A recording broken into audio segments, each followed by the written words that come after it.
Hello, everyone. Welcome back to Scouting Movies. Today we're joined by a guest. He's leaving though. Uh, it would have been good. He's still here, but we have a black cat, which is good for the topic today. We're talking about a movie about suspense and superstition and voodoo and things like that. So a black cat is good to have. Welcome back to Scouting Movies, everyone. We're diving into a lesser known Wes Craven film. Uh, if you know Wes Craven, you know Nightmare on Elm Street and Scream and Red Eye. He has his fair share of um, horror films out there, horror films, thriller films.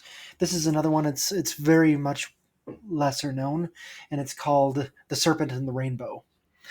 I'll get into synopsis in just a second, but it's a mix of anthropology, political thriller, straight up nightmare fuel.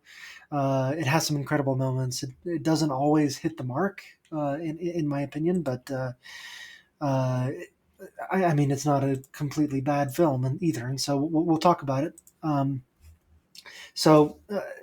As far as the synopsis goes, Harvard anthropologist Dennis Allen is sent to Haiti to investigate a series, a mysterious powder, really, that's rumored to bring the dead back to life. They're calling it a zombie powder in the movie, and his mission is funded by a pharmaceutical company seeking a revolutionary new anesthetic, and they think that maybe this powder can help them with that new anesthetic drug.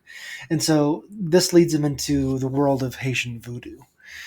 He encounters the terrifying power of a local voodoo master, and as he continues to investigate what is behind the voodoo powder, he becomes the target of this local voodoo master's dark magic, and it becomes really scary. And he tortures him, and he does all these other things to try to scare him away. He's framed for murder. He's ultimately buried alive uh, as part of that. I'm not spoiling anything because it's not like he dies right there or anything like that. But uh, he he gets buried alive for a moment, and he needs to harness some of those supernatural forces or the supernatural aura around voodoo in order to survive and confront the evil that's threatening to consume him at this point. So there's horror, there's mysticism, there's political unrest. It's a really chilling descent into the unknown, into madness, into the supernatural. And more than anything, it claims to be based on a true story, which is all the more scarier if that's the case. So that's the synopsis of The Serpent and the Rainbow. Now, if I can get into, um, excuse me, we'll get into the actual science behind this film, because the true story was called into question, highly questioned by a lot of scientists, and so we'll get into that in a second. But let's start with the good stuff. The movie looks incredible. I mean, right from the opening scene, where we're in Haiti, Wes Craven throws us into this thick, eerie atmosphere. The camera's always kind of moving strangely, twirling around, and the cinematography is meant to make us feel really disoriented, which it does a really good job of. There's like swirling fog there throughout. There's dreamlike sequences, unsettling camera angles that looking straight up or straight down, or like I said, kind of spinning around and trying to figure out exactly where we are. It's all designed to keep us off balance, and it works really well. There are moments where we as the viewers genuinely don't know what's happening, or if we think that is what we're seeing on the screen a hallucination. Are we in the mind of some of the characters, or is this truly happening? And that's exactly what this type of cinematography is intended to do. It's intended to make us feel that way, and so it's a really good technical achievement that they're doing there. And that's where this movie is at its best, when it really fully leans into its surrealism, into its horror. And you can tell that Wes Craven and his cinematographer had a blast kind of crafting these nightmarish visuals as it goes throughout the film. Let's talk about the acting for a second. Two characters in particular. Maybe two and a half. I'll talk about a third real quick. But Bill Pullman plays the lead anthropologist here, the main character, and I love the guy. Right, Independence Day, Spaceballs, even his romantic comedies like Sleepless in Seattle and um, While You Were Sleeping. Uh, I just don't know if he's the right fit for this movie. It seems that he's a little bit out of his depth for this movie.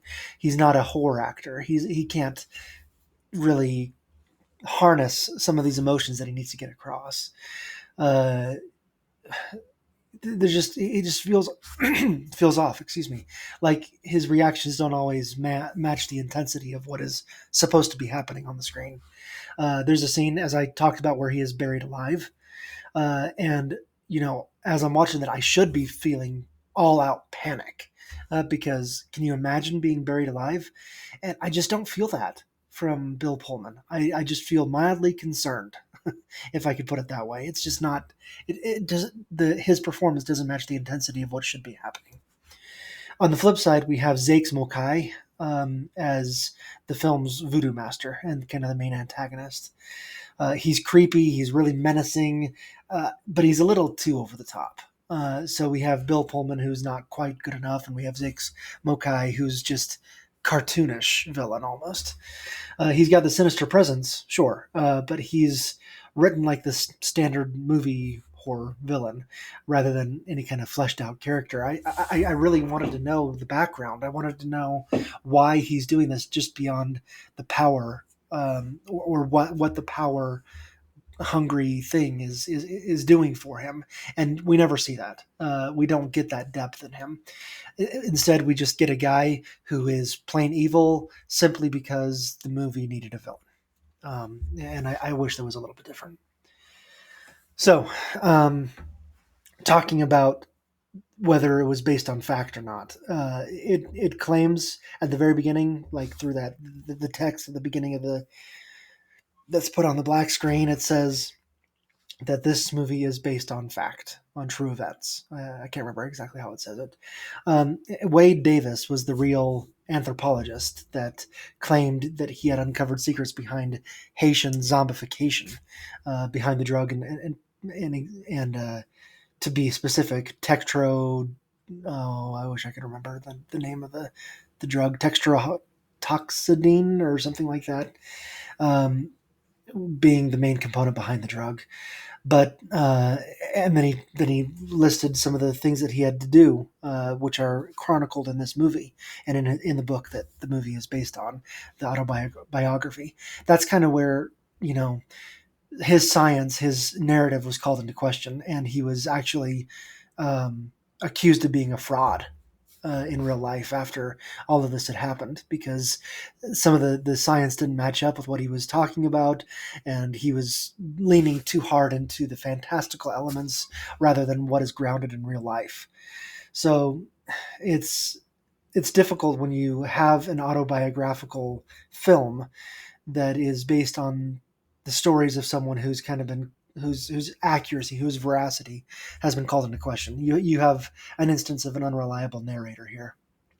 And so, and that really is what knocked it off balance for me as well, because you can claim all you want that it's based on fact, and obviously it has a little bit more intrigue and a little bit more horror involved in there. But if the fact that you're talking about is actually something that was proven false or proven fraudulent later, then it's not good to say that it's based on fact when it's actually based on a fictionalized account of true events. And so I would have liked it if Wes Craven would have just taken the storyline, the basic storyline, and created something fictional out of it, particularly saying like this, creating a whole fictional horror film out of zombies that are raised from the dead using voodoo magic. I mean, that's pretty scary in and of itself. You don't have to ground it in fact and say that this was based on true story, especially if that's not really accurate. So anyway, I think this film would have been way stronger if it had just embraced being that full-blown horror movie, like I just said. At the end of the day, the Serpent and the Rainbow is interesting. It's eerie. It's visually stunning. It has moments that genuinely stick with you. It's also flawed with a lot of uneven performances, a weak villain, a script that doesn't really know what it wants to be, whether it wants to be a mockumentary versus just a horror film. Especially as a Wes Craven fan, it's worth watching for the atmosphere alone. But you can look at some of his other films for better horror movies, better horror stories. But again, that's just my take of this movie. Have you seen The Serpent and the Rainbow?